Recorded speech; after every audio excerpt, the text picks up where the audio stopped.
Nýlega lauk heimsmeistaraeinvíginu í skák í Bandaríkjunum. Þar áttust við ríkjandi heimsmeistarinn Magnús Carlsen frá Noregi og Sergey Karjakin frá Rússlandi. Magnús hefur tvívegis áður sigrað í heimsmeistaraeinvíginu. Árið 2013 sigraði hann Indverjann Viswanathan Anand og svo aftur 2014 lagði hann Anand að velli. Fyrir einvígið í Bandaríkjunum þótti Magnús Carlsen töluvert sigurstranglegri en Rússinn Karjakin. Magnús var ekki bara hærri á stigum, heldur hafði hann auk þess meiri reynslu í slíkum einvígjum. Carlsen hafði 2834 skákstig og Karjakin 2766 stig. Flestir bjuggust við frekar auðveldum sigri Carlsen en annað kom á daginn því að Karjakin var sýnd veiði en ekki gefinn. Skákstíll Magnúsar Carlsen er að mörgu leyti erfiður við að eiga. Hann gerir fá mistök, teflir oft rólega, teflir oft sjaldgæfar byrjanir og býður eftir mistökum andstæðingsins og leið og einhver gerir smá ónákvæmni þá sleppur hann ekki úr klóm Carlsen. Karjakin átti hins vegar eftir að sýna það í einvíginu að skákstíll hans er mjög traustur. Hann gerði fá mistök, hleypti Carlsen ekkert mjög langt í skákunum og teldi ákaflega traust. Einvígið var sent beint út á netinu og hægt var að fylgjast með skákskýringum sterkra meistara. Hér fyrir framan okkur sjáum við brot úr útsendingun á einni skákinni. Keppendur höfðu mjög góð skáksett og mjög góða stóla og eins og við sjáum höfðu þeir nægar birgðir af vatni og öll þægindi á meðan skákunum stóð. Traustur stíll Karjakin olli Magnúsum hálfgerðum vandræðum í einvíginu. Einvígið byrjaði rólega, í fyrstu tveimur skákunum voru svona tíunda lítil jafntefli, en bæði í þriðju og fjórðu skákinni átti Magnús ágæta vinningsmöguleika sem hann tókst ekki að nýta sér, þótt ótrúlegt með virðast. Hann fékk upp stöður sem á venjulegum degi hefði flestir búist að hann myndi vinna frekar þægilega, en Karjakin varðist af ótrúlegu þolinmæði og náði að halda jafntefli. Fyrstu 7 skákunum lauk reyndar með jafntefli og það var ekki fyrr en í 8. skákinni að dróti tíðinda og við erum með þá stöðu hér fyrir framan okkur. Magnús hafði hvítt og eins og við sjáum þá er hann peði yfir þessar stöðu en í hálfgerðum vandræðum því að Karjakin er komið með hættulegt frípað hérna á alíunni sem að stefnir á því að verða drottningu. Og í þessar stöðu hér lék Karjakin besta leiknum sem er reyndar dálítið merkilegur. Við skulum fyrst reyna átta okkur á því af hverju staða Carlsen er svona slæm. Hann er peði yfir eins og við segjum og við sjáum að kóngstaða Karjakins er freka gloppótt, hann er bara með 1 peði kringu kónginn. En hérna sannast það sem að ofta talað að riddari valdar kóng mjög vel og riddarinn á E5 valda mikilvæga reiti kringu svarta kónginn og auk þessi drottningin hjá svartum bæði sterk í vörninni og í sókninni þar sem hún styður við peðið. Þannig að við sjáum að hvíta drottningin á enga góða skák í kringu svarta kónginn. Og svartur lék í þessar stöðu, Karjakin, hann lék H5 sem er frábærleikur. Bæði hótar svartur sumum tilfellum að leika H4 til þess að veikja hvítu kóngstöðuna og HP valdar auk þess G4 reitin. Hvítur á vel enga góða leik í þessar stöðu. Snúi drottningin í vörnina til dæmis með að fara hérna á A2, þá getur svartur leikið drottning C1 og svarta drottningin styður peðið áfram upp í borð. Þannig að Carlsen reyndi H4 og hér byggust margir við því að Karjakin myndi fara í sókn með að leika riddari G4 skák og eftir til dæmis kóngur H1 þá verður hvítur mát eftir drottning C1 skák, biskup F1 og drottning drepur F1 og eftir kóngur H3 þá gæti einhvern dottið í hug að leika drottning G1 með mátótunum á H2 og hérna á F2 þetta. En hér á hvítur þráskák þar sem að svarti kóngurinn er mjög berskjaldaður og jafntefli. En það sem að Karjakin gerði var mjög lærdómsríkt. Eftir H4 þá fann hann leið til þess að lokka hvítu drottninguna af E6-reitnum með að leika hérna A2. Og ef að hvítu drepur hérna á A2 þá er drottningin komin alltaf langt frá svarta kóngnum og nú getur svartu skáka hérna á G4 og eftir kóngur H3 og drottning G1 þá er óreindi hótun að máta á H2 eða skáka hérna á F2. Hvíta drottningin á bara eina skák í rauninni. Þar á B2 eftir kóngur G6 þá valda svarta drottningin hennar mikilvæga B6 reit og hér á hvítur enga vörn. Þannig að eftir þennan leik hérna A2 þá gafst Carlsen upp og Karjakin var komin 1-0 yfir í einvíginu. Þetta þótti mjög óvænt tíðindi og þetta setti mikla pressu á Carlsen. Á blaðamannafundi eftir skákina þá olli Carlsen miklu fjaðrafóki með að rjúka út og hann var sýnilega mjög svekktur. Þetta setti mikla pressa á hann, enda hann ekki vanur að tapa og þarna var hann búinn að tefla 8 skákir í röð án þess að vinna og hann þurfti greinilega að taka sig mikið á. 9. skákinu lauk líka með jafntefli, en í 10. skákinni kom Carlsen tilbaka að miklum krafti og honum tókst eftir mikla baráttu að vinna peð á Karjakin og upp kom þessi staða sem við erum með hérna fyrir framan okkur, þar sem að Carlsen peði yfir í hróksaðantabli og þetta lítur nú ekkert út fyrir að vera neitt auðvelt fyrir hvítan að vinna þetta. Það eru bara 3 peð eftir hjá hvítum og 2 hjá svörtum og oft eru svona hróksaðantabl mjög jafnteflisleg. En í þessari stöðu margt gott í hvítustöðuna. Carlsen lék mjög góðan leik, hann lék hróku D5 sem að bæði hótar H5 peðinu og valdar A5 peð og sker auk þess svarta kónginn svolítið frá kóngsvagnum og hvíti kóngurinn mjög fljótur að taka þátt í baráttunni með að rölta henni yfir á G5 reitin og það nú verið ómögulegt fyrir Karjakin að verja þessu stöðu. Hann verður að byrja að valda H5 peð og þá hrókurinn hans orðið mjög passífur hérna H6. Það mjög óþægilegt að vera með svona passívan eða varnarsinnaðan hrók í hróksaðantabli. Carlsen lék kóngur F3, þá kom kóngur B8, kóngur F4, kóngur A7 og kóngur G5 og sjáum hvað hvíti kóngurinn er öflugur og hérna sjáum við líka það sem að oft talað að kónginn á að nota í endatöflum.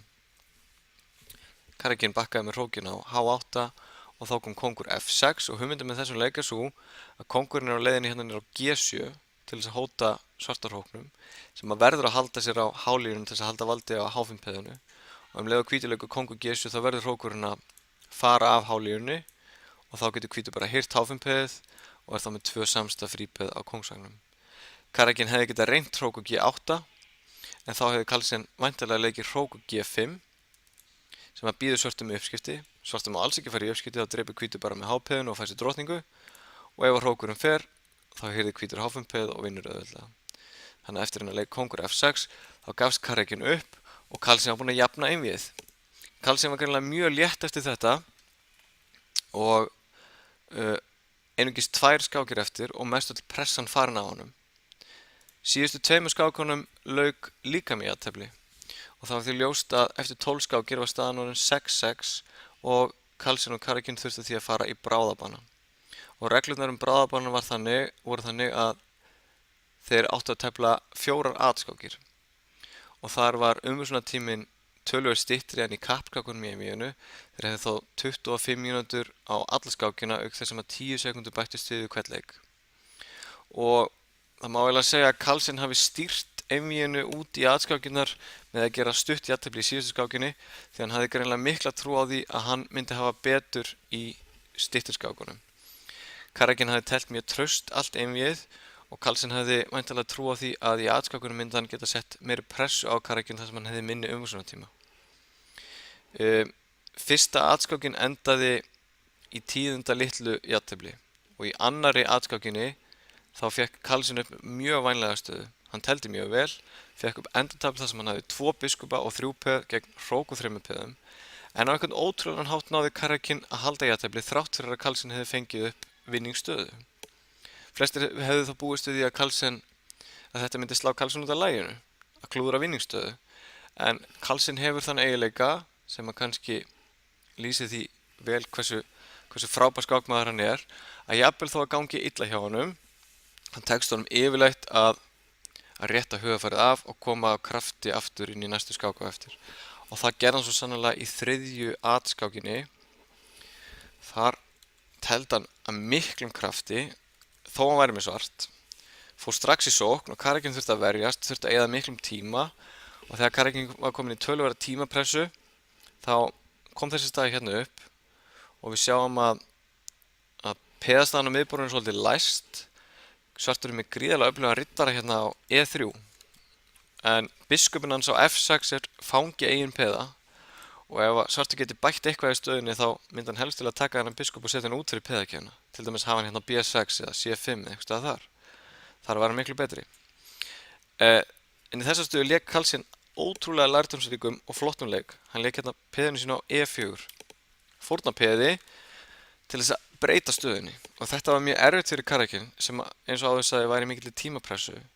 Þegar staðan breyttist þá þurfti hann að fara að hugsa hlutin upp á nýtt, og hér eru uppskipti eftir D-draugur E4, biskup-draugur C3 og hrókur-draugur C3 og núna drottning E5. Sem sagt Carlsen fórnaði peði eða peði undir, en við sjáum hvernig staðan breyttist.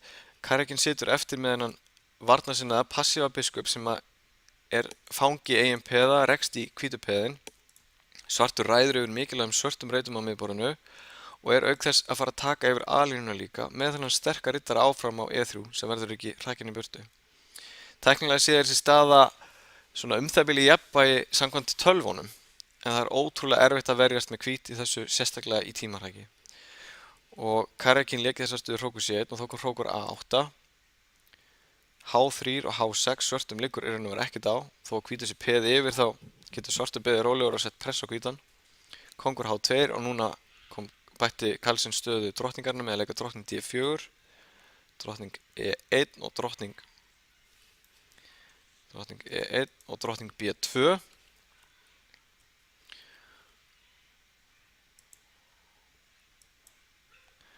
Og hér er mátótun eins og við sjáum á G2 sem að hvítur þarf að stoppa með að leika biskup F1, og þá kemur svartur hrókurinn í sóknina með hrókur A2 og við sjáum hvað hvítumennir eru ótrúlega passífir hérna á fyrstu reituröðinni og svörtumennir aftur á móti mjög virkir. Það eru hættulegar hótanir í gangi og hér loksins gerði Karakin síðustu mistökin í skákinni.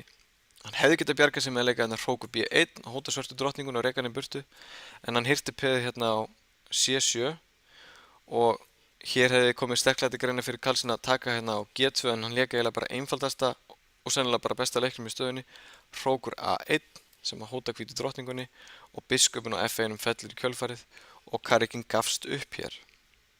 Og þetta þýddi að Carlsen var komin vinningi yfir og bara ein skák eftir, og í þeirri skák hafði Karakin svart síðustu aðskákinni og það þýddi að Karakin varð að vinna með svörtu, sem er ákaflega erfitt á móti svona traustum og góðum skákmanni eins og Carlsen er.